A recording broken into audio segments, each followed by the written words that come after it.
बिस्मिल्लाहिर्रहमानिर्रहीम। अस्सलाम वालेकुम। देखती आंखों सुनते कानों को एनुल-यकीन चैनल पे खुशामदीद। आखिरी चालान। मैं लाहौर रोड से बरास्ता मॉल रोड पंजाब यूनिवर्सिटी जा रहा था। दर्जा हरारत 41 था और दिन के 2 बजे थे। सड़क पर रश बहुत कम था। जब किनार रोड के ऊपर बने ट्रैफिक सिग्नल पर पहुंचा तो सिग्नल सुर्ख था और सूरज की तपिश मुझे जलाए जा रही थी। मैंने कानून की खिलाफ वर्जी की कि मैं बेहोश होकर गिरने ही वाला था और आगे छाँव में खड़े ट्रैफिक पुलिस एहलकार के पास जाकर खुद ही बाइक खड़ी कर दी। इसने मुझे नहीं रोका। मैंने इसके पास छाँव में खड़े होकर कहा, भाई मैंने अभी ट्रैफिक सिग्नल तोड़ा है, मेरे पास बाइक के कागजात भी नहीं, अगली नंबर प्लेट भी नहीं है और पिछली नंबर प्लेट गैर नमूना है। मेरी स्पीड भी आते हुए हद रफ्तार से ज़्यादा थी। मेरे पास लाइसेंस भी नहीं है, तो आप सारा हिसाब लगाकर मेरा चालान कीजिए। इसे जैसे मेरी बात पर यकीन नहीं आया या लगा मैं मजाक कर रहा हूँ, तो कहता, सर आप मजाक कर रहे हैं या मेरा कोई इम्तिहान मकसूद है? मैंने कहा नहीं, बिल्कुल ऐसा नहीं है। आपके सामने ट्रैफिक सिग्नल तोड़ा है, जो बाकी बताया आप खुद देख लें। खैर थोड़ी सी गुफ्तशनीद के बाद जब इसे यकीन हो गया कि मैं कोई मजाक नहीं कर रहा, ना उसे किसी तरह से आजमा रहा हूँ, तो कहता, सॉरी भाई, मैं आपका चालान बिल्कुल नहीं करूँगा। मैंने कहा क्यों?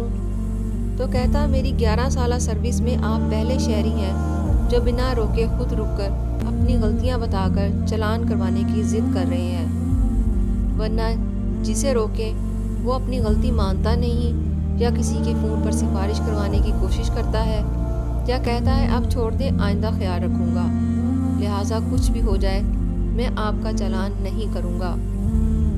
खैर उसने मेरा चालान नहीं किया और कहता, कुछ देर इधर बैठ जाएं, अभी धूप बहुत है। और फिर इधर बैठते ही एकदम मेरी आंखों से पानी का एक सुनामी झलक आया। मुझे इस वक्त ये ख्याल आया था कि मैंने अपनी गुज़िश्ता उम्र में एक बार भी इस तरह मालिक अर्ज़ो समा के सामने तो खुद को दिल से सर नडा नहीं किया।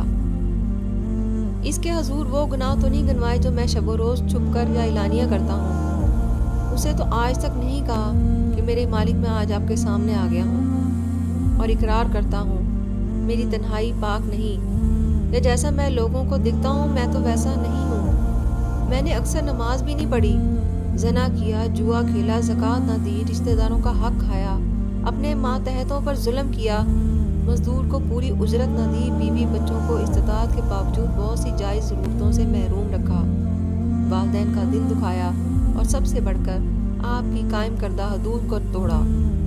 और एक आप है, मुझे आज तक नहीं रोका, मेरे गुनाहों पर पर्दा डाले रखा, मुझे रुस्वा ना किया, ना मेरा रिस्क रोका। उसे तो नहीं कहा कि मुझे मेरी ज़िंदगी में जो चाहे सज़ा दे लीजिए, और आपके बारे में तो जो सुना या पढ़ा वो यही है कि आपकी रहमत आपके गुस्से पर हावी है। तो मेरे मालिक, आपके एक ग़ुलाम का बच्चा ग़ुलाम इब्ने ग़ुलाम अपनी सरकशी से तौबा करता है और आज से आपके हुक्मों पर सर बसजूद होने की पूरी कोशिश करेगा। मेरे इस सफ़र में अब कभी मेरा हाथ ना छोड़िएगा, मुझे माफ़ फरमा दीजिए ना। तो भला वो जो खुदा अपने इस बंदे से 70 माओं से भी ज़्यादा प्यार करता है, वो माफ़ नहीं करेगा? वो ज़रूर तमाम गुनाह माफ़ फरमा देगा और उसी वक्त फरिश्तों को हुक्म कर देगा कि इसके सब गुनाह मिटा दो, और जो मामला हुकूकुल इबाद के हैं इन बंदों के भी दिल अपने गुनाहगार बंदे के लिए नरम कर देगा और कहेगा, जा मेरे बंदों से भी माफ़ी मांग ले, मैं तुम्हें दुनिया और आखिरत में कोई सज़ा नहीं दूंगा। अल्लाह की कुछ सिफात इसके बंदों में भी हैं, शायद अल्लाह की माफ़ करने वाली सिफत ही इस बंदा मोमिन पुलिस एहलकार में भी गालिब आ गई। तो आइए ज़िंदगी के इस आखिरी चालान, जिसे दुनिया मौत या डेथ के नाम से जानती है, कि कट जाने से पहले ही खुद को उस खुदाए वाहिद और यकता के सामने पेश कर दें। बरसों से गुनाहों की शाहरा पर चलते कदम खुद रोक लें। जब इसके भेजे हुए एहलकार हज़रत इज़राइल अलैहिस्सलाम ने हमें रोक कर हमारा आखिरी चालान कर दिया और हमें खुदा के सामने पेश कर दिया, तो हमारी माफ़ी, मिन्नतें और सिफारिशें किसी काम ना आएंगी। फिर अदल होगा وہ چاہے تو جسے معاف کرے، چاہے تو جسے مرضی جہنم کی گہری کھائیوں میں پھینک دے۔ آج موقع ہے اس کی رحمت کو جوش دلا کر اس سے دوستی کرنے کا، جو کسی بھی وقت چھن جائے گا اور ہاتھ کچھ بھی نہ آئے گا۔ اگر آپ لوگوں کو ویڈیو پسند آئی ہے تو لائک کر دیجیے گا، چینل کو صدقہ جاری کے لیے سبسکرائب کرنا مت بھولیے گا۔ جزاک اللہ۔